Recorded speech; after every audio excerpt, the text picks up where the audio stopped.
The crack of bone echoes in the silent wilderness. A climber lies twisted, bone jutting through their trousers, miles from help. In the city, sirens promise rescue. Out here, only wind and pain answer. Time turns from friend to enemy. Every minute brings shock, infection, and cold closure. Wilderness trauma isn't just about injury, it's about isolation. Distance is deadly. A simple fracture becomes life-threatening when help is days away. The golden hour stretches into a golden day. The environment is a second threat. Rain, snow, and wind sap body heat, pushing you toward hypothermia.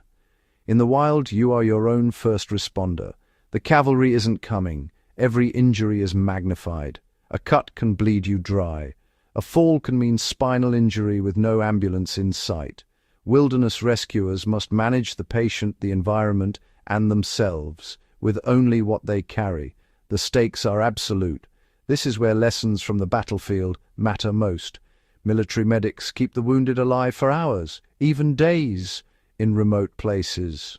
Their hard-won knowledge is the foundation of wilderness medicine. It's about doing the most good with the least gear, focusing on what kills first, and making hard choices when a life hangs in the balance. When disaster strikes, chaos is the first enemy. Panic wastes precious seconds. Wilderness responders use the March protocol, a mental checklist from combat medicine to cut through chaos. M is for massive hemorrhage. Stop catastrophic bleeding first. Bleed control comes before breathing. A is airway. Make sure the patient can breathe. A simple head tilt can save a life. R is respirations. Check for chest movement and signs of serious injury. C is circulation. Check for a pulse, signs of shock, and keep the patient warm.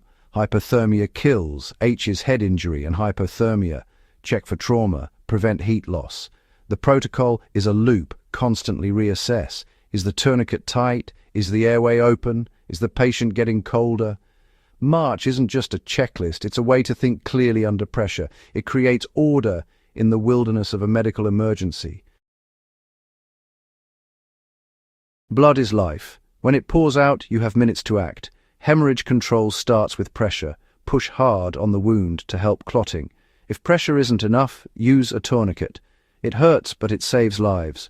For wounds where a tourniquet won't work, pack the wound with gauze or cloth. Direct pressure deep inside stops the bleed. Hemostatic gauze, if you have it, speeds up clotting. The body holds about 5 liters of blood. Lose 1 or 2 and shock sets in fast. That's why you act aggressively. Apply pressure, pack wounds, tighten tourniquets until bleeding stops. These actions are not gentle. They're decisive and focused on survival. In the wild, this aggressive approach is the difference between life and death. Survival stories start with keeping blood inside the body. Some of the deadliest injuries are hidden. A chest puncture can create a sucking chest wound. Air enters the chest, collapsing the lung. The fix: seal the hole with a chest seal or improvise with plastic taped on 3 sides. Let air out, but not in. Internal bleeding is even more terrifying. A fall can rupture organs or break big bones, causing massive invisible blood loss. The only clues: shock, weak pulse, pale skin, confusion, rigid abdomen. There's no way to stop internal bleeding in the wild. The responder's job is to treat for shock, lay the patient flat, elevate legs, keep them warm. Comfort and reassurance matter, even when the odds are grim. Only a surgeon can fix internal bleeding. The responder's job is to stabilize and evacuate fast. Sometimes the hardest call is when to risk everything for evacuation. In these moments, support and speed are all you have.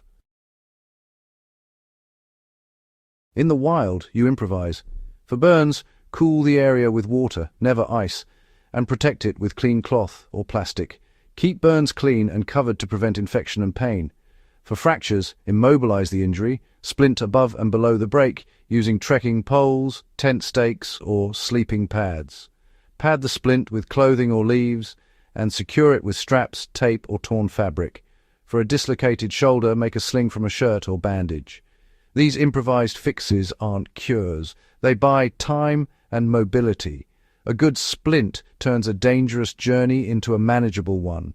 The ability to see solutions in your gear and surroundings is the mark of a true responder.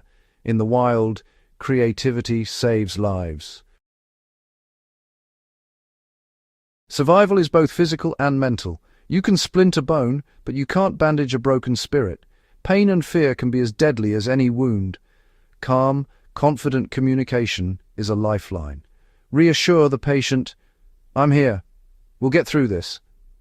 It builds trust and the will to fight. Keep their mind engaged. Ask about family, home, anything to distract from pain. The rescuer's mental strength is just as vital. Stay calm, project confidence, and follow your training. Hard decisions, like risking a limb to save a life, are part of the job. Wilderness trauma care is a testament to human spirit and resilience. In the wild, knowledge, courage, and the will to live are the greatest survival tools.